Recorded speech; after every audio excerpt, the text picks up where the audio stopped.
सिखाने वाला प्रभु यीशु मसीह का मीठे और मधुर नाम से आप सबको मेरा जय मसीह की। फिर से एक बार भी जीवित रहकर प्रभु यीशु मसीह का सुसमाचार सुनाने के लिए प्रभु ने इतना सुंदर अवसर मेरे लिए दिया, इसलिए मैं प्रभु को धन्यवाद देते। इसी के लिए जो सेवा के लिए जो व्यवस्था किया 5 स्टोन मिनिस्ट्री के लिए, और उसका जो एडमिन का रूम में जो सेवा करने वाला परमेश्वर का दास पास्टर जॉर्ज कुरमोटिल, उसका साथ देने वाला pastor Santosh, pastor Philip Matthew, pastor Jerin Matthew, इन लोग को भी आज रात में मेरा जय मसीह की। मेरे प्रियो, पिछले कई महीनों से करीब 1 साल का आसपास में इस सेवागाही चलते आ रहा है। प्रतिदिन परमेश्वर का दासी लोगों परमेश्वर का संदेश दुनिया भर फैला रहा है। कारण यीशु मसीह का आगमन निकट है, इसलिए जो समय हमारा पास मिला है उसी समय को हम परमेश्वर का सेवा के लिए इस्तेमाल करते हैं। मैं ये बोलने का मतलब, आप लोग भी इस सेवा में, जो सुनने वालों को भी इस सेवा में शामिल हो सकता है, जो इन वचनों को, जो ये संदेश को आप लोग भी दूसरा लोगों का पास तक पहुंचा दे, ताकि हम मिलकर प्रभु का सेवा में बने रहेंगे। आइए हम थोड़ी देर परमेश्वर का वचन को ओर जाएंगे।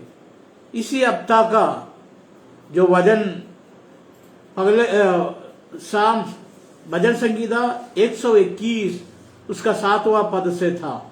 एक बार पढ़िए। यहोवा सारी विपत्ति से तेरी रक्षा करेगा। यहोवा सारे विपत्ति से तेरे रक्षा करेगा। वह तेरे प्राण की रक्षा करेगा। वह तेरे प्राण को रक्षा करेगा। इन वचनों को लेकर करीब 50 से ऊपर अधिक परमेश्वर का दास लोग इस वाइट स्टोन मिनिस्ट्री का द्वारा परमेश्वर का वचन सुनाया। अभी अगले सोमवार से और नया एक विषय के साथ आप लोगों के साथ पास हम आएंगे, और इन वचनों को आप लोगों के जीवन में कैसा कार्य किया है, इन बातों को आपको बताने में हमें खुशी और आनंद है। और हमारा जो ऑफिशियली फोन नंबर वगैरह है, आप लोगों को हमसे मुलाकात हो सकता है, बातें कर सकता है। हम मिलकर प्रभु का सेवा में हैं। देखिए, इन भजन संगीता में लिखा है, यहोवा सारे विपत्ति से तेरे रक्षा करेगा, वह तेरे प्राण की रक्षा करेगा। एक इंसान का सबसे महत्वपूर्ण बात यही है, उसका सारे विपत्ति से रक्षा मिले और उसका प्राण को रक्षा मिले। सारे विपत्ति हर लोगों ने, हर इंसान सोच में है, ज्यादा सोच में है। उसका जीवन काल जो सोचना शुरू किया तब से लेकर जो आखिरी चरण तक लोग सोचते रहते हैं। परमेश्वर ने बता दिया है, जो यूहन्ना सुसमाचार में ऐसा बता दिया था। यूहन्ना 14 का पहले पद में ऐसा लिखा है, यूहन्ना सुसमाचार 14 अध्याय इसका पहले पद में, तुम्हारा मन व्याकुल ना हो, तुम्हारा मन व्याकुल ना हो, परमेश्वर पर विश्वास रखो, परमेश्वर पर उन्नति के लिए और उसका हर चीजों में, पारिवारिक जिंदगी के लिए और जो पब्लिक लाइफ के लिए, कलीसिया के लाइफ के लिए, हर प्रकार का चिंता में रहने वाला है। यहां पर भी इसलिए लिखा है, हमारे लिए एक मजबूत संदेश है, हमें हिम्मत देने वाला एक संदेश है। यहोवा सारी विपत्ति से तेरे रक्षा करेगा, वह तेरे प्राण की रक्षा करेंगे। एक तरीका में हम देखते समय इस एक परमेश्वर का दास लोगों के लिए एक महत्वपूर्ण संदेश है। हम एक फौजी समान है। हम लड़ाई में, हम लोग जो लड़ाई करने वाला है शैतान से और सारे दुनिया का जो हर एक ताकतों से हम झगड़ा जो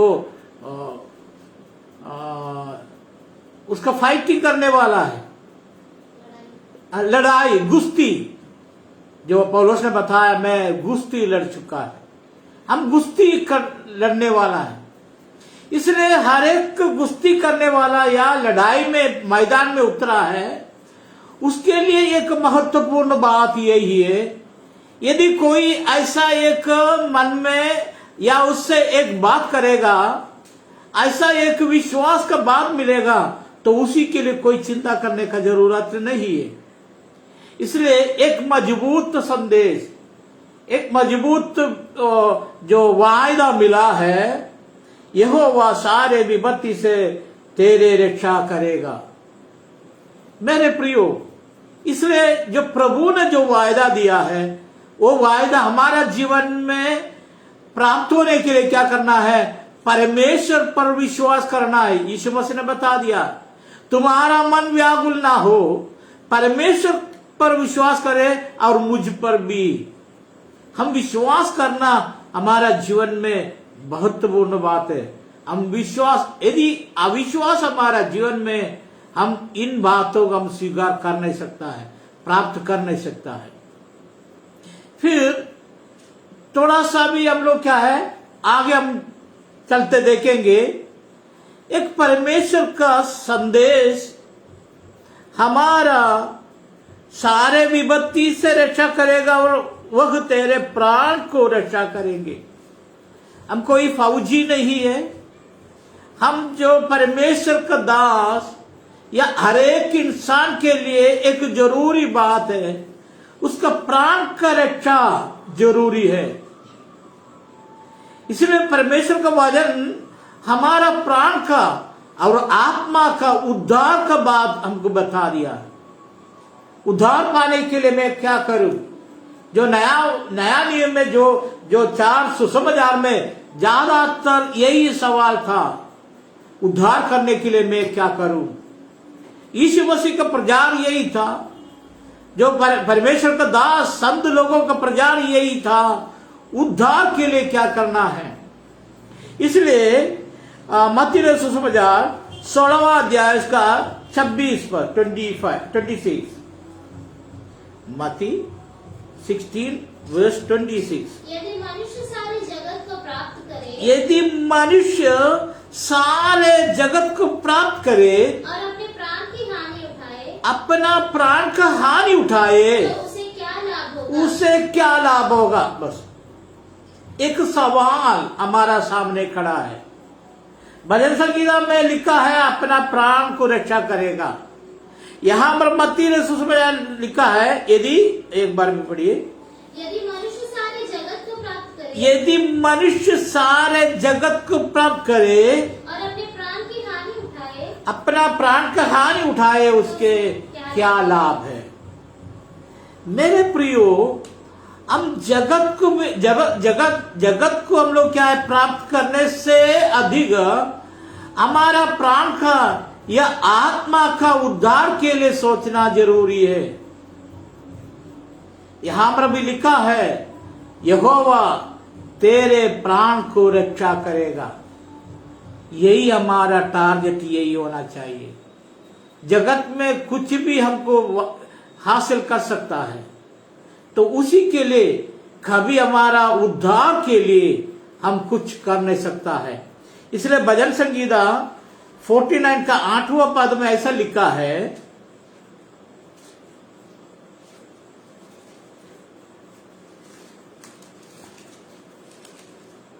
क्योंकि उनके प्राण की चुनौती भारी है।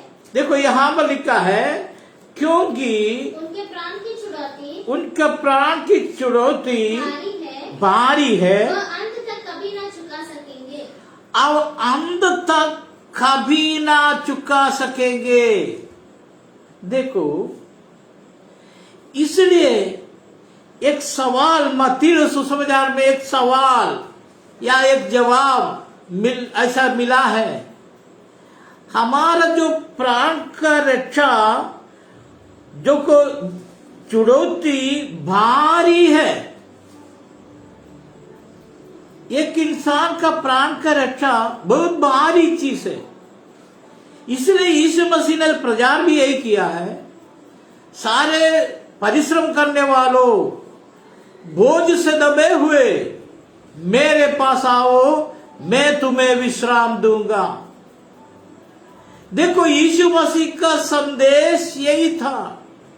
आज से 2000 साल पहले यरूशलेम का सड़क में या अन्य अन्य जगह में घूमते फिरते उसने यही प्रचार कर रहा था, परिश्रम करने वालों, बोझ से दबे हुए मेरे पास आओ, मैं तुम्हें विश्राम दूंगा।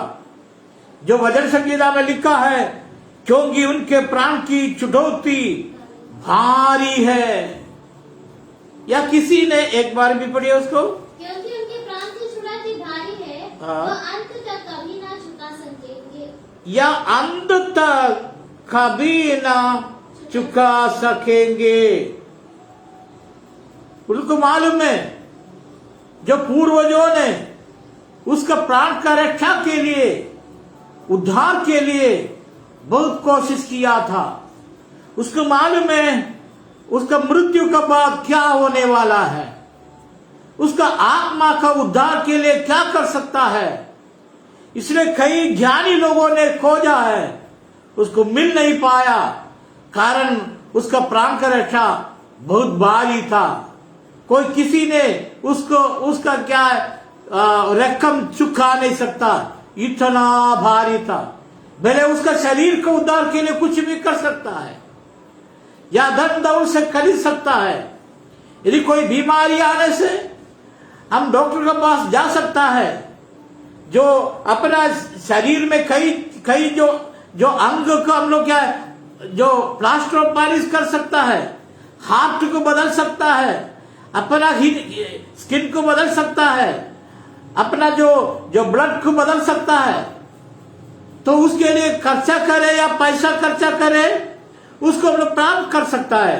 तो किसी का आत्मा को बचाने के लिए वो बहुत भारी है, किसी को उसका रकम दे नहीं सकता है।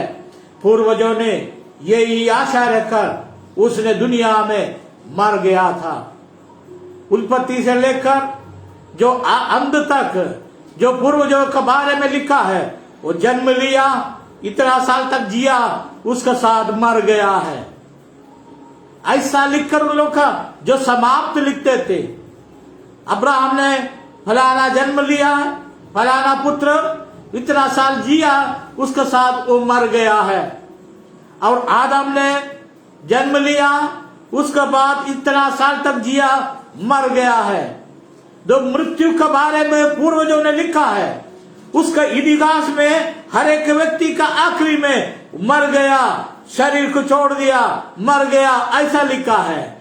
जो नया नियम मत्ती ने सुसमाचार से एक ऐसा शब्द लिखना शुरू किया है, उसने इतना साल तक जिया और उसका पुत्र को जन्म दिया है, और उसका पुत्र को जन्म दिया है।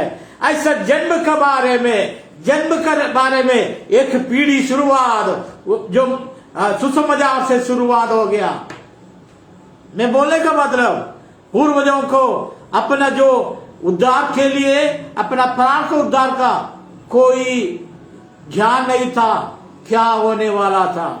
इसलिए वहां कारण यही था। इब्रानियों का पत्री 9 अध्याय 22 पद में लिखा है,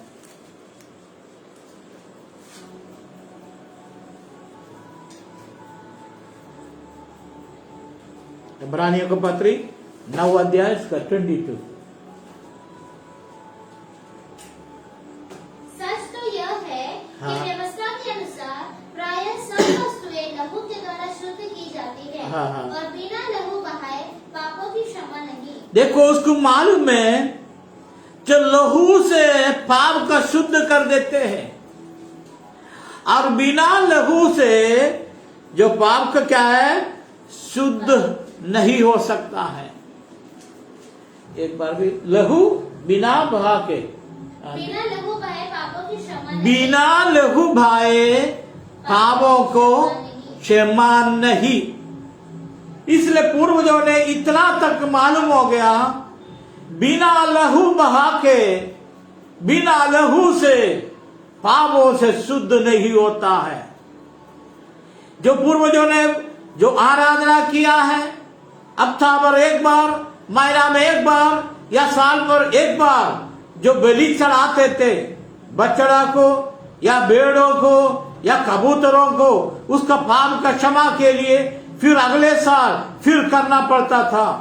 ऐसा हर साल वैसा करते आ रहा था। इसका मालूम हो गया, जो एक बहुमूल्य लहू बहने से जो उद्धार होगा या पाप का क्षमा होगा, दुनिया पूर्वजों ने उसका इंतजार में था। कौन हमारा प्राण को रक्षा करेगा, कौन हमारा प्राण को चुनौती करेंगे, ये इंतजार में था। इसलिए प्रकाशित वाक्य 5 अध्याय उसका 9 पद में ऐसा लिखा है,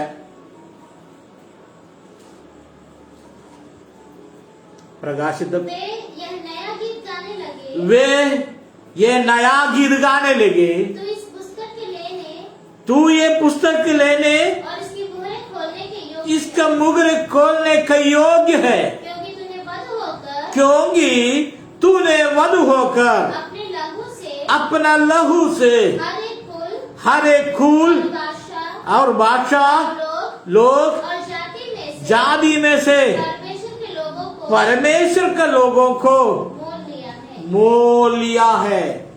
देखो यहाँ यीशु मसीह के बारे में लिखा है, यीशु मसीह का लहू बहाने से, उसका लहू से हमें मोल लिया है।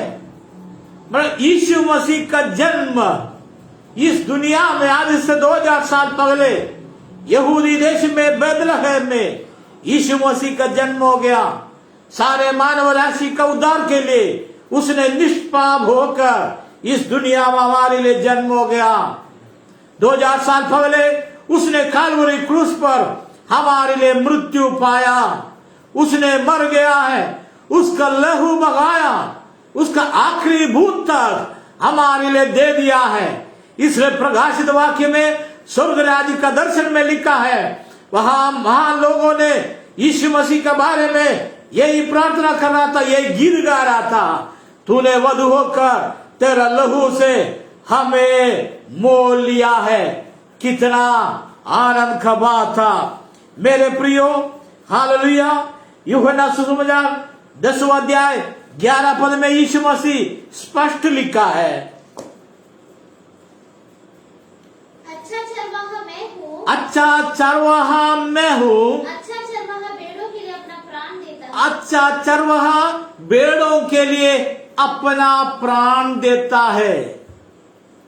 देखो यीशु मसीह स्वयं अपना बारे में हमें समझा रहा था, मैं अच्छा चरवाहा है, अच्छा चरवाहा अपना भेड़ों के लिए अपना प्राण देता है। आजकल गलत चरवाहा भी है हमारे पास, वो लोग क्या है, भेड़ों का प्राण लेते हैं।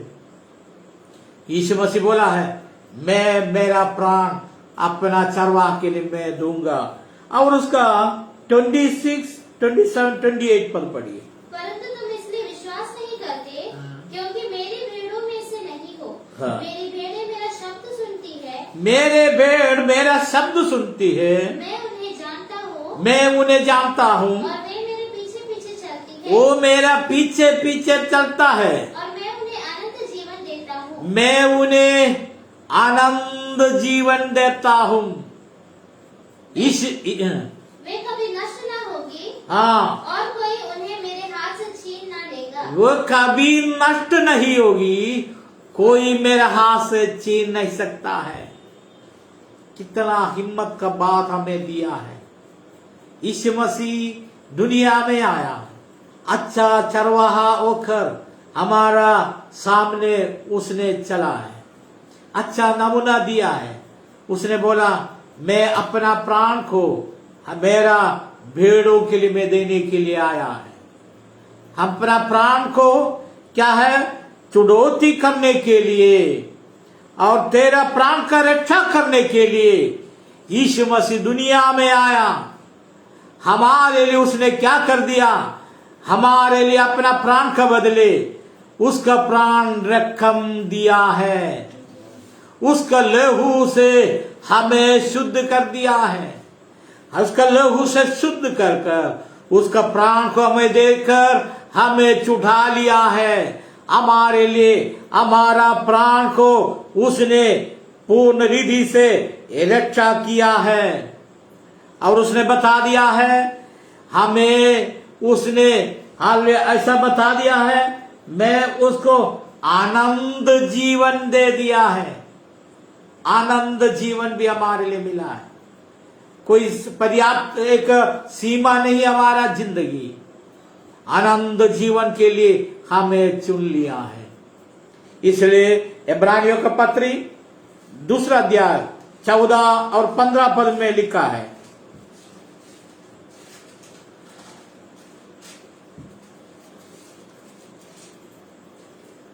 इसलिए जबकि लड़के मांस और लहू के भागी है, हाँ? तो आप भी उनके समान उनका सहभागी हो गया, हाँ? ताकि मृत्यु के द्वारा उसे जिसे मृत्यु पर शक्ति मिली थी, हाँ? अतः शैतान को निकम्मा कर दे। हाँ? और जितने मृत्यु के भय के मारे जीवन भर दासत्व में फंसे थे, हाँ? उन्हें छुड़ा ले। हाँ, देखो कितने लोग जो मृत्यु का भय के मारे रहते थे, उससे यीशु मसीह का मृत्यु से हमें छुड़ा लिया है। मृत्यु का भय से हमें छुड़ा लिया है। मृत्यु का अधीन में था, इसलिए यीशु मसीह का मृत्यु का कारण हमें उस मृत्यु का अधिकारी शैतान से हमें खींच लिया है। उसका मृत्यु हमारा जीवन, हमें आनंद जीवन के देने के लिए उसने स्वयं अपना प्राण को देना पड़ा है। अपना जीवन को देकर हमें उसने उधार दिया है। शैतान का वश से, जो मृत्यु का वश से हमें छुड़ा लिया है, मृत्यु का भय से हमें छुड़ा लिया है। इसलिए भजन संगीता में लिखा है, यहोवा सारे विपत्ति से तेरे रक्षा करेगा। हर एक इंसान जो उत्पत्ति से लेकर मिले, जो आदम से, जो पाप का कारण हर इंसान पाप में फंसा गया था, जो मृत्यु का अधीन में हो गया था, इसलिए मृत्यु का दंड हमारा ऊपर रखा था।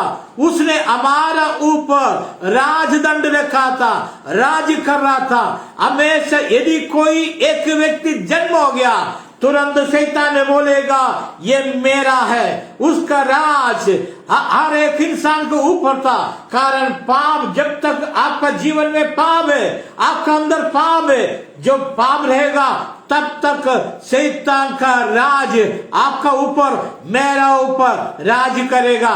इसलिए यीशु मसीह का लहू से हमारा जो पूर्वजों से, आदम से लेकर जो पाप था, वो पापों को हमें उद्धार देने के लिए उसने लहू से हमें शुद्ध कर दिया है। शैतान का जो भय में था, जो मृत्यु का भय में रहने वाला, यीशु मसीह का मृत्यु का द्वारा हमें छुड़ा लिया है, हमें जयवंत दे दिया है। इसलिए यीशु मसीह ने मृत्यु का बाद पहले कोरिन्दी 15 अध्याय इसका 55 पद में ऐसा लिखा है, पहले कोरिन्दी 15 अध्याय इसका 55, देखो मैं तुमसे भेद की बातें कहता हूँ। हाँ? हम सब नहीं सोएंगे, हाँ? परंतु सब बदल जाएंगे। परंतु सब बदल जाएंगे और ये क्षण भर में हाँ? पलक मारते ही अंतिम तुरही फूकते ही होगा, हाँ? क्योंकि तुरही फूकी जाएगी। हाँ, और उसका 54 पढ़िए। 54। और जब यह नाशवान अविनाश को पहन लेगा, हाँ? और यह मरणहार अमरता को पहन लेगा, हाँ? तब वह वचन जो लिखा है पूरा हो जाएगा। हाँ? जय ने मृत्यु को निगल लिया। हाँ? हे मृत्यु तेरी हाँ, जय वहाँ यीशु मसीह बता रहा था एक बात, हे मृत्यु तेरी जय कहाँ रही? तेरे जय कहाँ है? हे मृत्यु तेरा डंक कहाँ है? ये मृत्यु तेरा डंक कहाँ है? यीशु मसीह ने मृत्यु होकर तीसरे दिन जी उठा।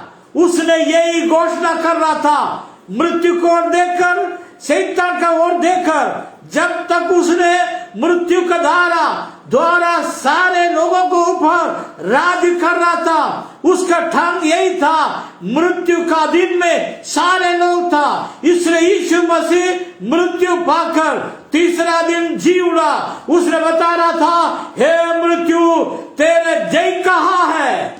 हे मृत्यु तेरे ढंग कहाँ है? उसने मृत्यु को जीत लिया है। इसलिए प्रकाशित वाक्य पहले अध्याय उसका 18 पद पढ़िए।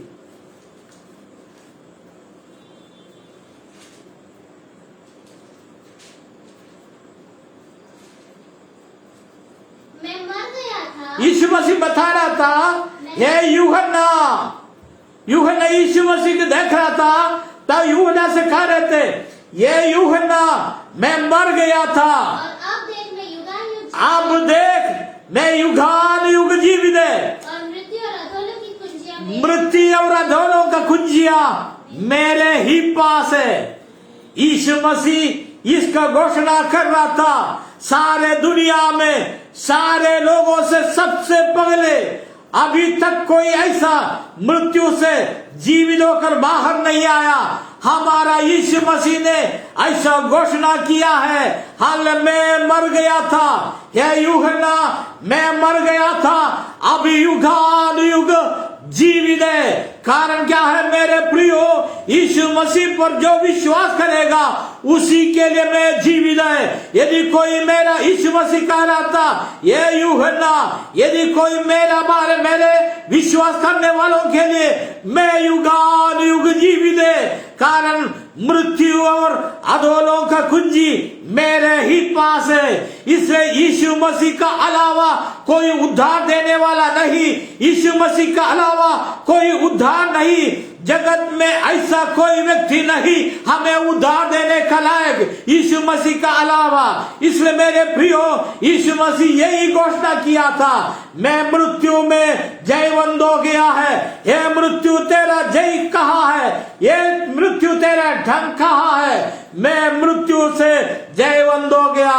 हाल इसलिए जो प्रकाश भजन संगीता में लिखा था, यहोवा सारे विपत्ति से तेरा रक्षा करेगा, वह तेरे प्राण की रक्षा करेगा। मेरे प्रियो, हमारा हर एक विपत्ति से हमें छुड़ाने वाला एक ही व्यक्ति हम तो विश्वास किया, ये यीशु मसीह का अलावा कोई नहीं थे।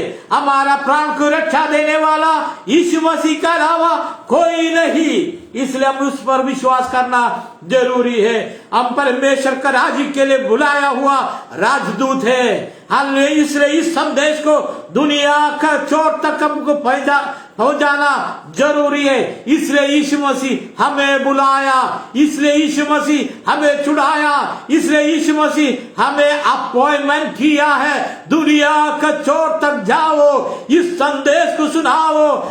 अभी तक कोई ऐसा सुसमाचार अभी तक नहीं था। यीशु मसीह ऐसी सुसमाचार हमारा हाथ में दिया है। इसलिए उसने जो प्रचार कर रहा था, सारे परिश्रम करने वालों, बोझ से दबे हुए मेरे पास आओ, मैं तुम्हें विश्राम दूंगा। इसलिए यीशु मसीह इस संदेश को दिया, उसी का वायदा के अनुसार उसने हमें छुटकारा दिया है। सारे जगत का छुटकारा उसने दिया है। इसलिए भजन संगीता, इसलिए प्रकाश वाक्य में देखा, तूने वधु होकर, हालेलुया, तुम्हारा लहू से हमें शुद्ध कर दिया। तूने वधु होकर हमारे लिए, हालेलुया, हालेलुया, आपका लहू से हमें शुद्ध कर दिया है, हमें मोल लिया है। तेरा लहू से हमें मोल लिया है। मेरे प्रियो, हालेलुया, इस प्राण का रक्षा बहुमूल्य है। दुनिया में हम लोग कुछ भी खरीद सकता है। दुनिया आज का दुनिया कल का रहे या ना रहे हमको पता नहीं। पर एक बात हमको याद होना चाहिए, हमारा जीवन आनंद जीवन पाना जरूरी है। इसलिए हमें आनंद जीवन का जो संदेश मिला है, अनंत जीवन हमारे यीशु मसीह दिया। उसका वायदा यही है, उस वायदा में विश्वास करें, यीशु मसीह पर विश्वास करें। यीशु मसीह में आज विश्वास करता है, आप मेरा उद्धार करता है, आप मेरे प्राण का रक्षा करने वाला है, मेरा सारे विपत्ति से छुड़ा लिया है। मेरा विपत्ति से छुड़ाने के लिए आपने विपत्ति स्वयं सहन लिया है। मेरा आपका मार खाने से मैं चंगा है प्रभु। हाल मुझे चंगा के लिए और कोई रास्ता नहीं, मुझे चंगा के लिए और कोई राह नहीं प्रभु। आपने आपका मार खाने से मुझे चंगा मिला है, आपका कोड़ा खाने से मेरा सारे विपत्ति से छुटकारा मिल गया है। अभी कोई विपत्ति मेरा जीवन में नहीं, मेरा विपत्ति यही है, आपको नहीं जाना मेरा विपत्ति का शुरुआत है। इसलिए यीशु मसीह को जानने से आपका विपत्ति हट जाएंगे। आपको यीशु मसीह का अंगीकार करने से आपका क्या है, प्राण का भी रक्षा प्राप्त हो सकता है। इसलिए मुझे सुनने वाले मेरे प्रियो, हम विश्वास करें यीशु मसीह हमारे स्वर्ग में हालेलुया हमारे लिए विराजमान है। उसने वायदा किया है, मैं शीघ्र आने वाला है। हालेलुया, उस पर विश्वास करने वाले के लिए वो शीघ्र आएगा। इसलिए हम इंतजार करें, हम विश्वास का साथ, हमारा हृदय का स्वाद, उसका प्रार्थना का साथ, उसका इंतजार करें। हम भी प्रार्थना करें, हमारे यीशु मसीह आप जल्दी आ जा। हमें यीशु मसीह शीघ्र आने वाला। सबको मेरा जय मसीह।